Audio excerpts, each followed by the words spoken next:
Hello students, मैं आपके लिए लेके आया हूँ सीजी स्कूल लेक्चरर का सीक्वेंस सीरीज का एक क्वेश्चन। ठीक है, तो देखिए क्वेश्चन पढ़ते हैं क्या लिखा हुआ है। यदि दो समांतर श्रेणियों के n पदों के योगफल का अनुपात ये दिया हुआ है, तब आपको उनके 11वें पद का अनुपात ज्ञात करना है। यहाँ पे क्वेश्चन दो एपी के बारे में बात कर रहे हैं स्टूडेंट। उन दो एपी का जो हम एन टर्म का जो सम का निकालते हैं, उन दोनों का आपको रेशियो दिया है। ठीक है, और वो पूछ रहा है पद का रेशियो, टर्म्स का मतलब आपको एसएन अपॉन एसएन, एक पहला एपी के लिए एक दूसरा एपी के लिए दिया है, और आपको T11 पहला एपी के लिए अपॉन T11 दूसरा एपी के लिए ये आपको फाइंड करना है। तो देखिए हम मान लेते हैं कि हमारा जो AP1 है, ठीक है, AP1, ठीक है, इसका जो फर्स्ट टर्म है उसको हम ले लेते हैं A1 और कॉमन डिफरेंस को ले लेते हैं D1, जिसको सार्वंतर बोलते हैं हिंदी में। और वैसे ही सेम AP2 सेकेंड एपी, दो एपी की बात कर रहा है, इसके लिए हम ले लेते हैं कॉमन, सॉरी, जो फर्स्ट टर्म है उसको A2 और कॉमन डिफरेंस को D2।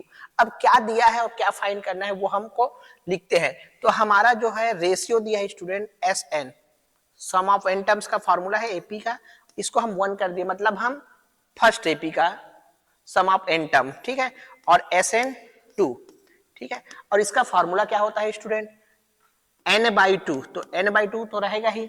उसके बाद 2a1, 2a होता है तो 2a1 हमारे केस में, और क्या होता है स्टूडेंट n-1d, लेकिन d के जगह पे हमारे पास क्या आ जाएगा, d1 आ जाएगा। ठीक है, क्योंकि दो एपी की बात कर रहा है तो हम क्या किए हैं, एक एपी के लिए a1 मान ली है फर्स्ट टर्म और कॉमन डिफरेंस उसका d1, AP2 जिसको बोलेंगे उसके लिए कॉमन डिफरेंस d2 और फर्स्ट टर्म a2।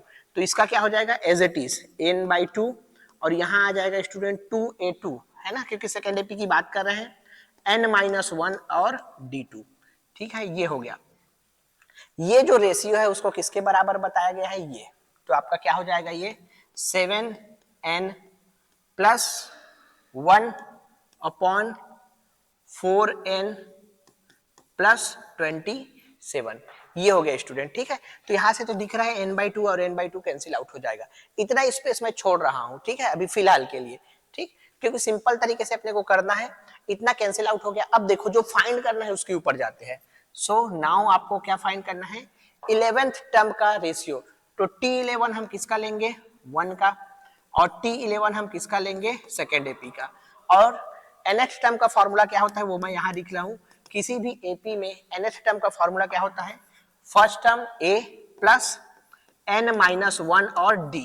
ठीक है student, first term n-1 D, तो यहाँ पे T11 है तो A की जगह पे क्या आ जाएगा आपका A1 प्लस 11th टर्म है तो 11-1 कितना आ जाएगा आपका 10, और D के जगह पे आपका आ जाएगा D1।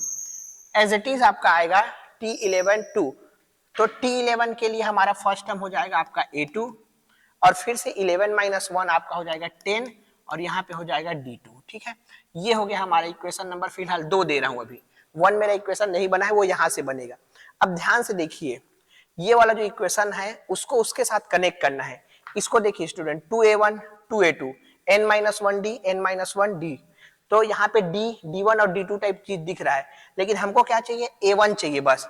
तो हम यहाँ से क्या करते हैं, इन दोनों ब्रैकेट से 2 कॉमन ले लेते हैं ऊपर और नीचे से, तो क्या हो जाएगा यहाँ पे A1 प्लस, जहां पे नहीं है कॉमन वहां वो नीचे चले जाएगा, D1, और नीचे आ जाएगा आपका 2, और ये हो जाएगा A2 प्लस n-1 के पास 2 कॉमन नहीं है तो वो नीचे चले जाएगा D2। ये हो गया, और इधर को कुछ भी नहीं कर रहे हैं, 7 का n प्लस 1 ये तो इक्वल दिया है 4n प्लस 27। अब ध्यान से देखिए 2 से 2 कैंसिल आउट हो जाएगा। अब देखिए ये आपको गिवन कंडीशन है इन टर्म्स ऑफ n, यहाँ पे आपको A1 देखिए, यहां से कनेक्ट कीजिए, A1 मिल गया, A2 भी मिल गया, D1 भी मिल गया, D2 भी मिल गया। अगर ये इतना जो पोर्शन है आपका,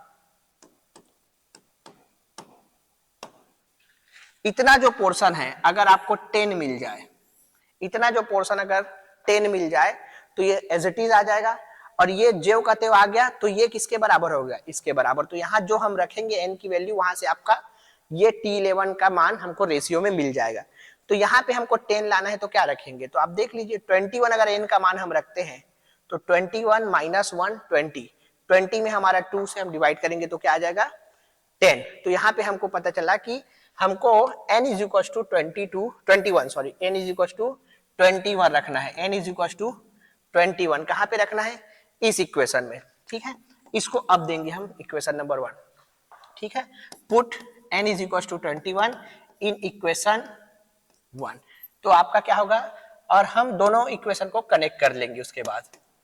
तो देखिए क्या हो गया, यहाँ पे हम रखते हैं तो ये हमको मिल गया a1 प्लस यहाँ पे क्या आ जाएगा आपका 10 d1 अपॉन a2 प्लस 10 का आपका d2 इक्वल टू यहाँ पे भी रखना पड़ेगा 21। तो 7 इंटू 21 प्लस 1 और ये हो जाएगा आपका 4 इंटू 21 प्लस 27। ठीक है, अब इसको कैलकुलेट कर लीजिए। ये जो है आपका क्या आ गया, एज इट इज ये वाला आ गया, और वही हमको फाइंड करना था। तो क्या आ गया, T11 फर्स्ट का, T11 सेकेंड एपी का।